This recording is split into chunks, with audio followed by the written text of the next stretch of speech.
Le logiciel FluidFlow vous accompagne pour concevoir et dimensionner vos réseaux fluides. Grâce à ces différents modules, il s'adapte à vos besoins.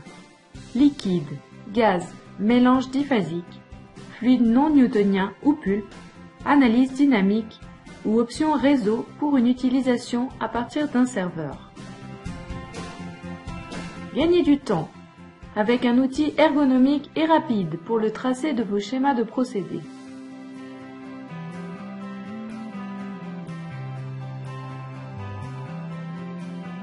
Avec une base de données complète, comportant plus d'1 millier de fluides prédéfinis avec leurs propriétés physiques, rhéologiques et thermodynamiques.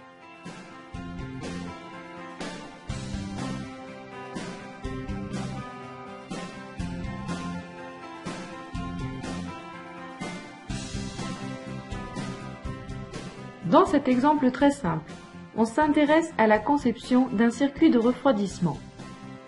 De l'eau froide à 15 degrés Celsius est acheminée via une pompe centrifuge vers 4 échangeurs thermiques en parallèle, au niveau desquels elle sera réchauffée. Les débits d'alimentation des échangeurs ainsi que la hauteur manométrique de la pompe ont été spécifiés au préalable. On souhaite dimensionner les tuyaux et choisir un modèle de pompe à l'aide du logiciel FluidFlow. Nous commençons par tracer le schéma de tuyauterie, l'entrée et la sortie du circuit, puis les tuyaux.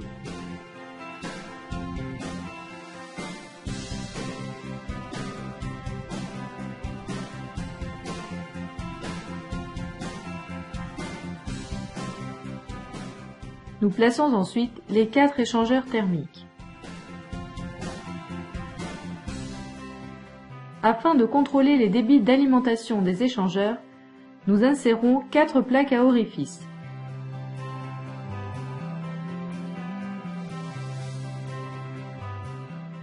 Enfin, nous positionnons la pompe centrifuge.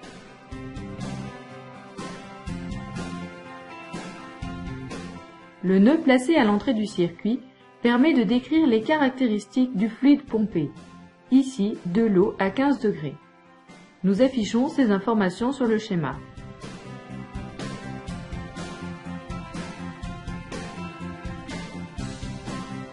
Nous spécifions ensuite les données relatives aux échangeurs thermiques. Ici, le fluide considéré est de l'eau de refroidissement. La chaleur est donc apportée au fluide. Nous entrons les valeurs de puissance apportées au niveau des échangeurs. 370 kW pour les échangeurs 1 et 3 et 250 kW pour les échangeurs 2 et 4.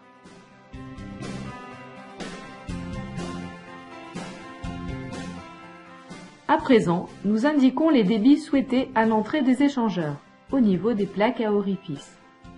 Lorsque nous lancerons la simulation par la suite, le logiciel calculera les ouvertures nécessaires pour fournir les débits spécifiés.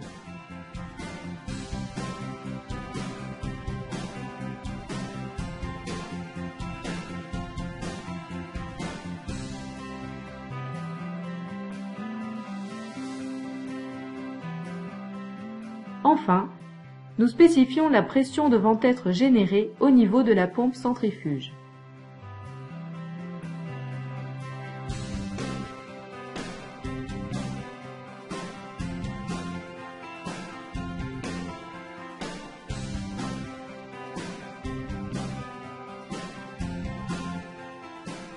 Avant de lancer le calcul, nous affichons la température du fluide à la sortie du circuit. La valeur affichée est à 0 pour le moment, puisque le calcul n'a pas encore été effectué. À présent, nous pouvons lancer le calcul. Le calcul est immédiat. Nous voyons que des flèches sont apparues au niveau des tuyaux, indiquant le sens de circulation du fluide. Certains tuyaux apparaissent en rouge. Ceci indique les erreurs de dimensionnement.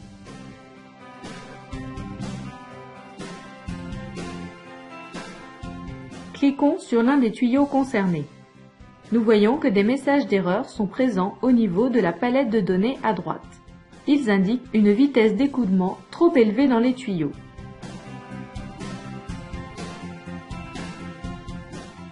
l'onglet Résultats indique les valeurs calculées pour ce tuyau. La vitesse du fluide est de 4,6 mètres par seconde, alors que la vitesse recommandée est de 1,2 mètres par seconde. Le logiciel indique également le diamètre optimal de la conduite, qui est de 102,5 mm, alors que nous avons ici des conduites de 2 pouces, soit 50,8 mm, qui est la valeur par défaut lorsque nous traçons le schéma de tuyauterie.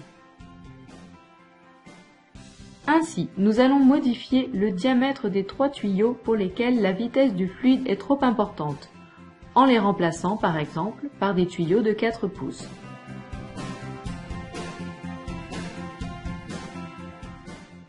Nous relançons le calcul et nous voyons à présent que les messages d'erreur ont disparu. Aucun tuyau n'apparaît en rouge. Les diamètres sont donc corrects pour l'ensemble du réseau. Le logiciel a calculé l'ouverture requise des plaques à orifice pour atteindre les débits souhaités, ainsi que le point de fonctionnement de la pompe, qui va nous permettre de choisir un modèle de pompe. Pour cela, nous utilisons l'outil de sélection de pompe.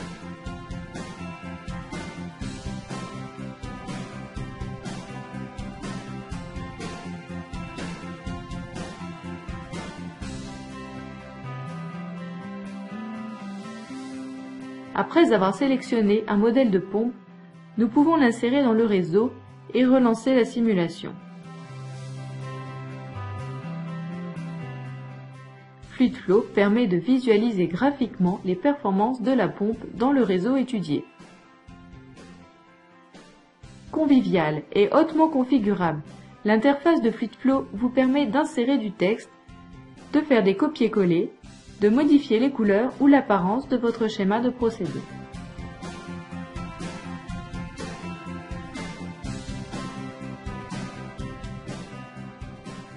À travers cet exemple très simple, vous avez pu voir quelques fonctionnalités de base du logiciel, mais il en existe bien d'autres. Ainsi, par exemple, FluidFlow vous permet également de calculer les pertes de charge pour des centaines d'éléments prédéfinis ou bien définis par l'utilisateur, de modéliser l'effet de l'usure ou du scaling sur l'écoulement, d'estimer les pertes de chaleur à travers la paroi en fonction des conditions climatiques et des matériaux constitutifs des tuyaux, ou bien encore de choisir un isolant adapté. FluidFlow, c'est aussi des calculs avancés pour les liquides, gaz, fluides non newtoniens, mélange liquide-gaz ou solide-liquide. La détection automatique des changements de phase en fonction des conditions de pression et température. La prédiction du régime d'écoulement pour les mélanges diphasiques liquide-gaz avec visualisation graphique. La prise en compte de lois de comportement rhéologique complexes dans les calculs d'écoulement, avec la possibilité de définir vos propres matériaux et d'entrer vos valeurs expérimentales de contrainte et vitesse de cisaillement. La prise en compte de la distribution granulométrique des solides dans les calculs d'écoulement de pulpe. La génération automatique de rapports de calcul au format Excel, Word, PDF ou HTML, avec des fonctions d'import-export vers Excel.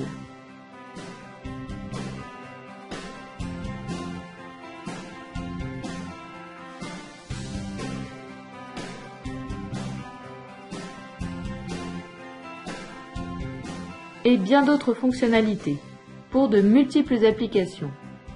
Pétrole et gaz, géothermie, industrie minérale, industrie chimique, traitement de l'eau, distribution de vapeur, industrie alimentaire, protection incendie, collecte de gaz, air comprimé, cryogénie, production d'énergie, acheminement d'eau, réfrigération.